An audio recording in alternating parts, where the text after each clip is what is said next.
नमस्कार, मैं जितेंद्र चतुर्वेदी। ऐसा लग रहा है कि केंद्रीय मंत्री नितिन गडकरी का हाल पूर्व उपराष्ट्रपति जगदीप धनखड़ जैसा होने वाला है। और ये यूं ही नहीं कहा जा रहा है।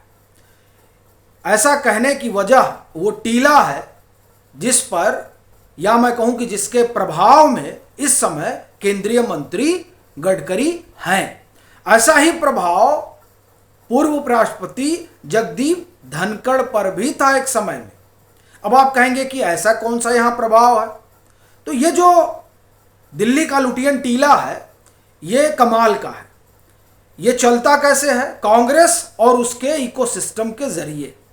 और जब आप यहां होते हैं तो कांग्रेस का इकोसिस्टम चने की झाड़ पे आपको चढ़ा देता है और आपको लगता है कि साहब अब हम स्वयंभू हैं। धनखड़ साहब को यही भ्रम हो गया था कि हम तो हायरार्की में दूसरे नंबर पर आते हैं, नरेंद्र मोदी तीसरे नंबर पे हैं, तो नरेंद्र मोदी ठीक से काम नहीं कर रहे हैं, तो इसलिए नरेंद्र मोदी की जगह किसी और को प्रधानमंत्री बना दिया जाए। तो अब वो किसी तीसरे को प्रधानमंत्री बनाने के लिए नेताओं से मेल मिलाप करने लगे। कांग्रेस के साथ जो है आप कहें कि ज्यादा मेलजोल करने लगे। मेलजोल में बुराई नहीं है, लेकिन यहां मसला तो प्रधानमंत्री को ही हटाने का आ गया था। जब बात सरकार को पता चली तो साहब धनखड़ साहब ही हट गए। अब इसी तरह के आप कहें कि भ्रम में किसको डाल दिया गया है? गडकरी साहब। और यह मैं इसलिए कह रहा हूं चूंकि इकोसिस्टम पूरा माहौल बना रहा है ये कि प्रधानमंत्री तो नितिन गडकरी का बनना तकरीबन तय हो गया भाई। 17 सितंबर को जो है वो प्रधानमंत्री नरेंद्र मोदी 75 के हो जाएंगे, तो 75 का मानक तय किया गया। अब उस मानक के तहत चूंकि इनको जाना है और संघ का सबसे प्रिय अगर कोई है यहां तो नितिन गडकरी हैं, इसलिए संघ ने जो है नितिन गडकरी को लेकर मन बना लिया और नितिन गडकरी के साथ 125 सांसद भी आ गए। तो अब ऐसा ना होने पाए इसीलिए नितिन गडकरी के खिलाफ स्टोरी प्लांट कराई गई, ये विमर्श गढ़ा गया। और फिर जो नितिन गडकरी के बेटे पर स्टोरी हुई उसको जोड़ दिया गया पूर्ति पर जो रेड पड़ी थी उससे ले जाकर। कहा गया कि देखिए इसी तरह से 2012 में जब इनको अध्यक्ष बनना था तब पूर्ति पर रेड पड़ गई, चूंकि जो अध्यक्ष बनता 2012 में वही 2014 के चुनाव में भारत का प्रधानमंत्री बनता। चूंकि भाई वो भाजपा के अध्यक्ष होते तो उनकी अगुवाई में अगर जीता जाता तो स्वाभाविक तौर पर वही प्रधानमंत्री बनते। तो 2012 में उनको प्रधानमंत्री बनने से रोक लिया गया, अध्यक्ष बनने से रोक लिया गया ताकि वो प्रधानमंत्री ना बन पाए, इसीलिए पूर्ति पर जो है छापा डाल दिया गया। तो अभी क्या है, अभी चूंकि सब कुछ तय था और संघ ने भी मन बना लिया था, इनका 75 पूरा भी हो रहा था, तो इसलिए जो है इन लोगों ने नितिन गडकरी के बेटे की स्टोरी निकाल लाई। ये पूरा विमर्श तैयार किया गया और ये विमर्श तैयार आप एक तरह से कहें कि इसलिए किया गया ताकि नितिन गडकरी को भी लगे कि नहीं बात तो सही है कि भाई पीछे भी हमारे खिलाफ षड्यंत्र हुआ था और अभी फिर षड्यंत्र हुआ है। क्यों हुआ है? क्योंकि शायद मुझे जो है प्रधानमंत्री बनाया जाना था। और ये जो तंत्र है ये तंत्र चर्चा करता रहा है इनके प्रधानमंत्री बनने की। 2019 के चुनाव में खूब कहा गया कि नहीं वो तो एनडीए को बहुमत आएगा नहीं, तो नितिन गडकरी सबसे सॉफ्ट चेहरा है। फिर बाद के दिनों में आप ये कहें कि नितिन गडकरी ने भी कहा कि हमको ऑफर था। यानी कुल मिलाकर जो लुटियन टीला है उस लुटियन टीले ने एक बात आप एक तरह से कहें कि सबके जहन में डाल दी कि नहीं साहब प्रधानमंत्री के तौर पर संघ की पसंद जो है वो गडकरी साहब बन गए थे और नरेंद्र मोदी का 75 पूरा होने वाला है, तो इसलिए इन लोगों ने ऐसी स्टोरी निकाल दी जिसके बाद में वो फिर जो है प्रधानमंत्री वाला मामला उनका अटक जाए जैसे अध्यक्ष वाला मामला अटक गया था। सवाल यह है कि क्या वाकई में ऐसा कुछ है या फिर ये कहानी ही गढ़ी जा रही है? ये कहानी ही गढ़ी जा रही है। इसके 2-3 कारण हैं। पहला, कौन सा 125 सांसद है जो नितिन गडकरी के साथ खड़ा है? और वो जो भी 125 हैं, क्या वो 125 अपने चेहरे पर चुनाव जीत कर आए हैं? 2014 से 2024 तक जो कोई जीता है वो सिर्फ और सिर्फ प्रधानमंत्री नरेंद्र मोदी के चेहरे पर जीत कर आया है। हाँ, गडकरी साहब को हम अपवाद मानते हैं कि उन्होंने कामकाज किया है, उनके कामकाज की चर्चा होती है और वो अच्छे मंत्री हैं, लेकिन ये जो विमर्श गढ़ा गया और चने की झाड़ पे चढ़ाया जा रहा है, ये गड़बड़ है।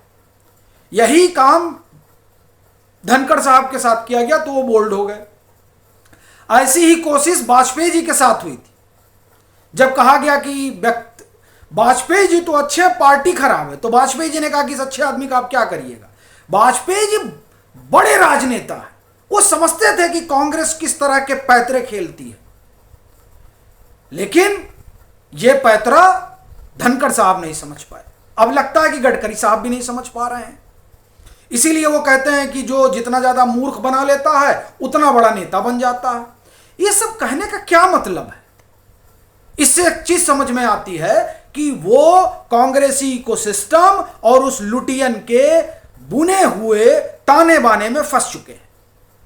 क्योंकि अगर बात यह है कि साहब आपके बेटे के ऊपर इसलिए जो है स्टोरी हुई कि उसने एथेनॉल में पैसा कमाया और इस तरह के आरोप लगे क्योंकि आपको पीएम बनाया जाना था, तो यह पहली स्टोरी नहीं है जो भाजपा के किसी बड़े नेता के बेटे पर हुई हो।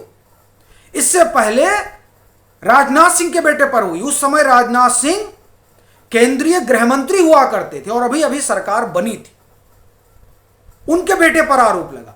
तब साहब किसका फायदा होना था? तब क्या उनको प्रधानमंत्री बनाया जाना था जो उनके खिलाफ स्टोरी हो गई?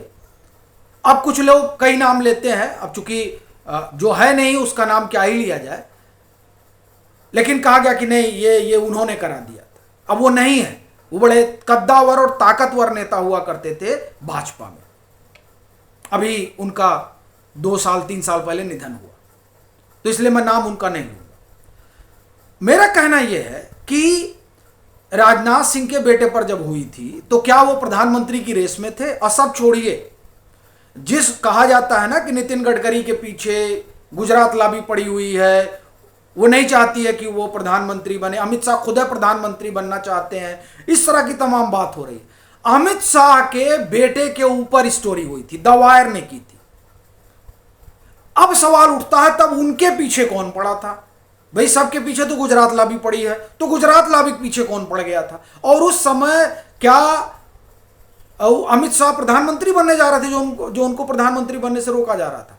असल में ये सब जो खबरें हैं ये उसी लुटियन टीले की, आप एक तरह से कहें कि चुहलबाजी है। और ये समय समय पर कांग्रेसी तंत्र ये करता है भाजपा की सरकार को हिलाने के लिए। ऐसी ही एक कोशिश हुई थी जब ये तहलका टेप वाला मामला आया था, जिसमें जार साहब के ऊपर आरोप लगा था। जार साहब पर आरोप लगा और उस पूरे टेप में जार साहब थे ही नहीं, यह भी एक षड्यंत्र था। अभी आप देखिए, ज्यादा पुरानी बात नहीं है, इन दिनों तो योगी आदित्यनाथ और यानी लखनऊ और दिल्ली में टकराव है। अब उस तरह की खबरें नहीं होती हैं, पहले बहुत होती थी कि ठन गई है दिल्ली और लखनऊ में, योगी ने खूंटा गाड़ दिया। अब वो दरअसल जो लोग ये खबर करते हैं वो इसलिए करते हैं क्योंकि जिसको लेकर खबर की जाती है उनको लगता है कि नहीं हम तो जो है बड़े मजबूत हो गए, हम स्वयंभू हो गए। लेकिन इस मामले में योगी आदित्यनाथ काफी चतुर राजनेता निकले, वो समझ गए कि इस सब में पढ़ने कोई मतलब नहीं है। क्यों? क्योंकि ये इकोसिस्टम का बुना हुआ ताना बाना है।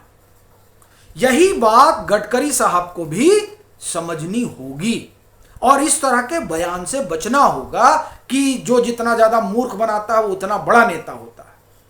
तो अगर यही इस जो वो कह रहे हैं उसको मान लिया जाए तो भाजपा के कई बड़े नेता हैं, उनके बारे में फिर गडकरी साहब ये क्या कह रहे हैं? कई बड़े नेता हैं और संघ भाजपा में कई बड़े नेता, मैं तो ये कहूंगा वो भले ही सामाजिक कार्यकर्ता हैं लेकिन उनको लोग नेता ही मानते हैं। फिर जिन्होंने आजादी की लड़ाई लड़ी उनके बारे में फिर क्या राय बनाई जाए जो गडकरी साहब कह रहे हैं? असल में गडकरी साहब ऐसा लगता है कि खींच में बोल रहे हैं, जैसे उन्होंने भी कहा कि मैं दलाल नहीं हूं। भाई कौन कह सकता है आपके बारे में ऐसा? आप बड़े नेता हैं, सम्मानित नेता हैं। और बड़ी चीज यह है कि आप ऐसे नेता हैं जिसको प्रधानमंत्री के तौर पर भी देखा जाता है। लेकिन जब तक नरेंद्र मोदी हैं, जाहिर सी बात है, जो तमाम लोग शिगुफा छोड़ रहे थे, अभी जब विज्ञान भवन में कार्यक्रम हुआ तो खुद संघ प्रमुख ने कहा कि भाई हमने कब कहा कि कोई 75 पे छोड़ दे, हमसे अगर 80 साल में संघ कहेगा तो हम दौड़ पड़ेंगे। यानी उन्होंने कहा कि मैं भी रिटायर नहीं होने जा रहा हूं और किसी के रिटायरमेंट की बात ही नहीं कर रहा हूं। जब संघ प्रमुख ये बात कहते हैं तो इसका मतलब ये हो गया कि लुटियन टीले पर बैठा हुआ जो कांग्रेसी तंत्र है वो चने की झाड़ पर चढ़ा रहा है। और उसमें एक तरह से आप कहें कि इनका जो फैलाया हुआ भ्रम है उसमें गडकरी साहब उसके प्रभाव में आ जा रहे हैं। नहीं तो कोई भी जो भाजपा में आज के समय नेता है वो जरा बता दे कि किसी के साथ 10 सांसद भी खड़े हैं, 125 तो बहुत बड़ी बात है, बहुत बड़ी बात है 125 सांसद। और बेटा बेटी पर खबर, अरे बहुतेरी खबर हुई, हमने आपको 3 उदाहरण दिया। तो इसलिए जो टीला है ना, वो टीला बड़े करीने से काम करता है और उस टीले के प्रभाव में जो आता है उसे अपनी कुर्सी से हाथ धोना पड़ता है। धनखड़ साहब आए थे, वो कहाँ है सबको पता है, और ऐसा लग रहा है कि गडकरी साहब भी उसके प्रभाव में हैं। क्योंकि ये जो 125 सांसद वाली खबरें बताई जा रही हैं, ये खबरें आप एक तरह से कहें कि कपोल कल्पना से ज़्यादा कुछ लगती नहीं है। और जिस तरह का बयान गडकरी साहब दे रहे हैं वो बयान असल में खुद के लिए समस्या बढ़ाने वाला है। और ये जो खबर है, ये खबर भी अगर समस्या बन रही है किसी के लिए तो वो खुद गडकरी साहब के लिए बन रही है और किसी के लिए नहीं बन रही है। हाँ, उससे जो सरकार है, नरेंद्र मोदी है, उनका नुकसान हो रहा है। क्यों? क्योंकि उन्होंने कहा था ना खाऊंगा ना खाने दूंगा। उनसे सवाल पूछा जा रहा है कि आप तो कहे थे ना खाऊंगा ना खाने दूंगा, और देखिए बेटा बेटी क्या कर रहे हैं। इससे उनकी मुसीबत ज्यादा बढ़ रही है। अगर इन चीजों को आप एक तरह से कहें कि गडकरी साहब समझें और टीले के प्रभाव से निकलें, तब तो संभावना है। नहीं तो लगता है कि गडकरी साहब धनखड़ वाले रास्ते पर आ गए हैं। बाकी आपकी अपनी क्या राय है, ज़रूर साझा करें। मतांतर से नहीं जुड़े हैं तो जुड़ें, वीडियो को लाइक करें और खूब शेयर करें।